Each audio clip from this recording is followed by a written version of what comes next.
Everybody, Big Mike here. Big Mike's Comics and Toys. How y'all doing? How was your comic day? Mine was big. And I'm not lying. I'm going to show you the stack. Oh yeah, it had a few books. So, I'm going to show you what I got. And let's get on. First of all, I got Ha Ha number 3. And I got both covers, A and B. And it was the silent issue, with a couple exceptions of a few pew-pews. It was good. Sad, but it was good. You know, I kind of wanted more. I don't know what I want from the series, but I enjoyed it. Ha Ha number 3. It was good. And speaking of Ha Ha, I ended up getting Ha Ha number 2, second print. And I like the cover. It's cool. I've read, number 2. It was a good story. I don't know why I picked up second print, but I did. Just went out there for maybe a little speculation. I don't know. Speculation, Berserker. How many of y'all were out there running to get the foil cut edition because you heard there was Something Killing the Children free comic book card inside from Boom Studios? Well, I wanted another edition of Berserker. I only got 2 of them. But who doesn't want a free card, free comic? And this one here says, if you purchase this comic book, this card was inside. If you purchase this comic book, come back and purchase Berserker number 2. Show them this card or receipt that they'll give you a free special edition, Something is Killing the Children. Well, the problem is they put the wrong date on here. When you purchase this card on Berserker 1, April 14th, 2021. Well, yesterday was March 24th, I believe. So, Boom contacted some retailers, and told them to pull the cards. So, us as customers who knew about the card were trying to get 1 or 2 of these books for the Something Killing the Children. Some people didn't know, some people knew, so it was a little crazy there, and, it was what it was. I was able to get 2.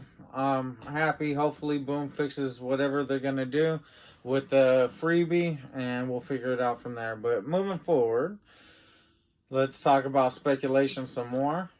I got that Department of Truth, number 1, the 4th print, and I got 3 copies of it, just, specking. James Tynion is doing a signing at CGC. I might send these 3 in.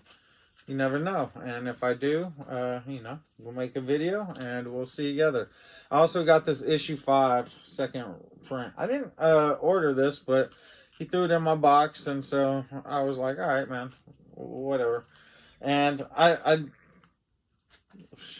try hard to remember what happens in every issue, but I haven't read this one yet. It's the Harley Quinn Future State, Infinite Frontier.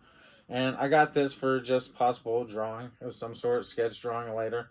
I like Harley Quinn as a character, but I don't read her series too much. But I did pick up this Joker 1 in 25 Federici. Was offered to me at a little bit of a discount, so I jumped on it. I love it, how it looks. And just let that sit there for a minute. The Federici. Oh my goodness. The 1 in 25 Federici. I think I'm sending this in for the Tynion signing also. I'd love to see him sign it down here or something, But moving along, more DC. This is the second print. Not even second. Well, I guess it is second print of Teen Titans. And so I picked this up just so I can have a reader. I'm throwing my other ones over to CGC and actually giving one to my nephew. So it's always good to keep a reader. Anyway, I got that one. Teen Titans Academy coming out, though. And this was a good little story. I liked it. The kids are trying to figure out who Red X was. They knew Red Wing was. And basically, there's an academy going on. And these new superheroes were picked out and going to be trained to the new Titans. So it was a good little read. I liked it. Let's see where the next one goes. This is from last week, but I picked up a second copy, Some Killing Children 15. I figured it was a good ending, and it's just good to have a second copy of some you like, you know what I'm saying? So you could share it with someone, and you know how it goes, but good arc. On that note, if you're not reading Nailbiter or Nailbiter Returns, I advise grabbing the trade like I did here. This is trade number 8. So it's been out for a while, but it's a great story about the serial killer in Oregon.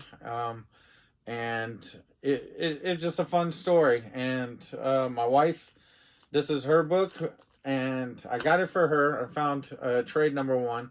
Gave it to her because she likes crazy stuff, murderous type stuff, you know.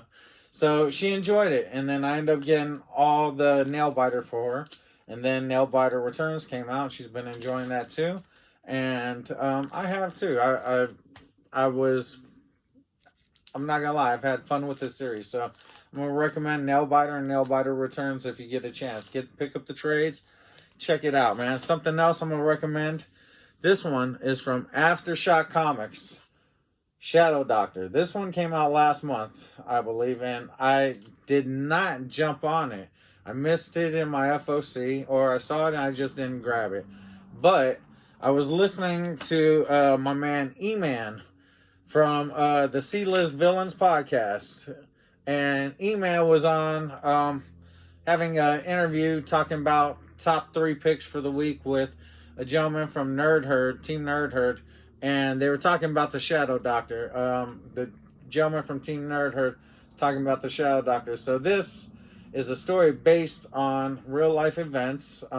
Someone's grandfather was a doctor who ended up working for Al Capone, and this young man basically worked for Capone, and some elements happened where he was like, I gotta get out this life, and decided to become a doctor. So he becomes a doctor in 20s, whatever the time frame is, I forget. Now he's a black doctor, and no one wants to hire him. You know, they're like, you're not allowed in our hospitals, you know, and so he tries to get loans to start up his own practice. None of the banks want to give him a loan. So he goes to Al Capone, the guy he knows, and it's like, hey, man, how can I, I need a loan. And Capone doesn't want to give him a loan, but in the end, gives him a gift. And Shadow Doctor number 2. Loved it, man. I just loved the story so much. I asked my wife to if she wanted to check it out. First thing she said about this cover, she goes, it looks like Biggie's on the cover. And I laughed. I was like, that kind of looks like a Biggie image. I get it. You know what I'm saying? But she loved the story. Shadow Doctor. She's like, oh, man, when's number 3 coming out? So that matter of fact, it was my pick for the week. Shadow Doctor. You know what I'm saying? It was really cool. And it was a nice little bit of family story in the back of this one. I liked it. I can't wait to see where number 3 goes. Was cruising around for the week. I got some other picks, and I ended up picking up Stray Dogs, number 1, second printing. I had to hunt for that one because I didn't put it on my FOC. I ended up picking up a couple more copies of Stray Dogs. The cover A I didn't get last time. I got in the cover B, the horror variant cover. So I found 2 copies of cover A, and I was happy. You know what I'm saying? I'm just like, hey. And speaking of Stray Dogs, number 2 came out. And this is the cover A right here. It's a nice little cover. I like it. There is a cover B, which is a horror movie type cover. But a local comic shop close to me in Oakland, California, Cape and Cal Comics, they came out with a variant of their own. And this is based on the Carrie movie poster, I guess. And this was $10, $9.99. But if you purchased this one, you were the first 200 people, I think it was given a free Steph Curry print from a local artist. So I was like, hey, I'm already collecting Stray Dogs. Let me go down there, support. and get a print. My nephew's a big Warriors fan. I love the Warriors too, I'm not gonna lie, but I hook him up with the print. I get this. Something for each of us, you know what I'm saying? My last book, I saw it on the shelf, and I've already got it, but it's We Live, and this is the 3rd printing, and I love this book, this series, but I really love this cover because it's this beautiful gatefold cover, I should say, and I just wanted to show it to you, man, and look at that. Look at the art. Look at the art on that, man. That is just amazing.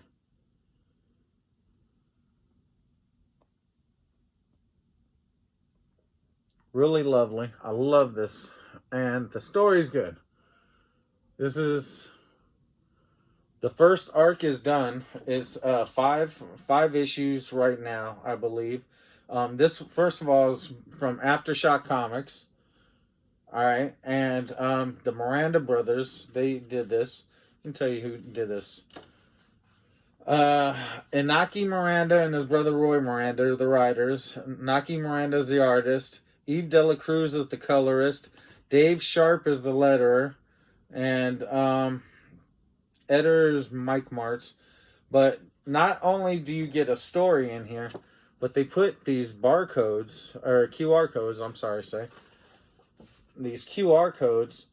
And if you scan the QR code, they created their own soundtrack for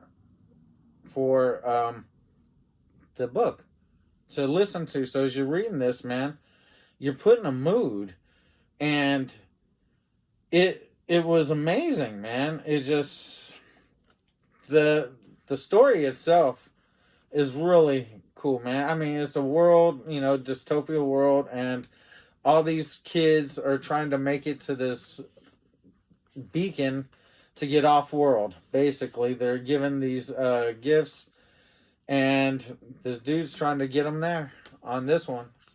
I don't want to give it away. And it's just really great art. I really loved it, and I can't say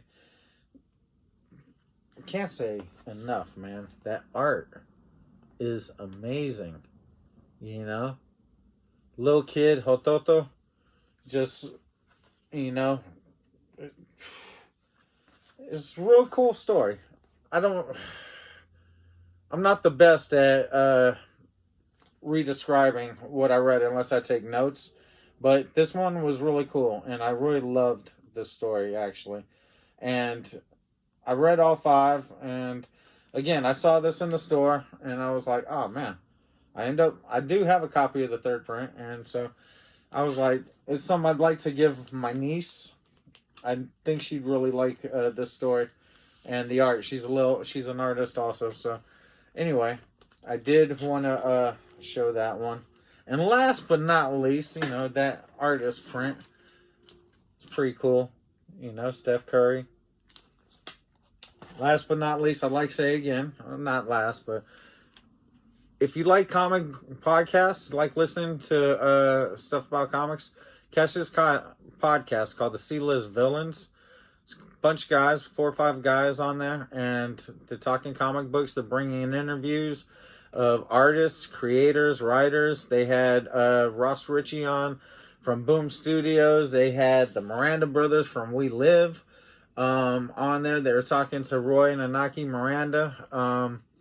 They had John Jang on. They had Aaron Bartling on. So go check these guys out, man. E-Man, he's also on YouTube also, but he's on Instagram. Both of them. C-List Villains. I like their podcast. Fun group of guys. That's pretty much all I like to say, other than just try and build the community, man. Trying to get some people. They have raffles. I recently won a raffle from them also. My Chihuahua won, actually. They had a costume contest. And so I entered. My Chihuahua entered. My Chihuahua won. So go check out C-List Villains. Listen to their podcasts. And the final thing is, the end of this month, Godzilla vs. Kong is coming. You know who I'm rooting for. Who you rooting for? You know what I'm saying? Leave a comment below, man. Who you rooting for? Kong, Godzilla, Mecha? You know they coming. It's Godzilla! Godzilla! You know my boy, he's about to crash. I love Kong, but, you know, Godzilla. Anyway, thank you for joining me, man. I'm really glad y'all took time to spend a few minutes here. And, you know, if you liked it, give me a thumbs up, hit like, subscribe. Again, tell me who you think is going to win, Kong or Godzilla. What was your pick of the week? Did you get any of these books? Let me know.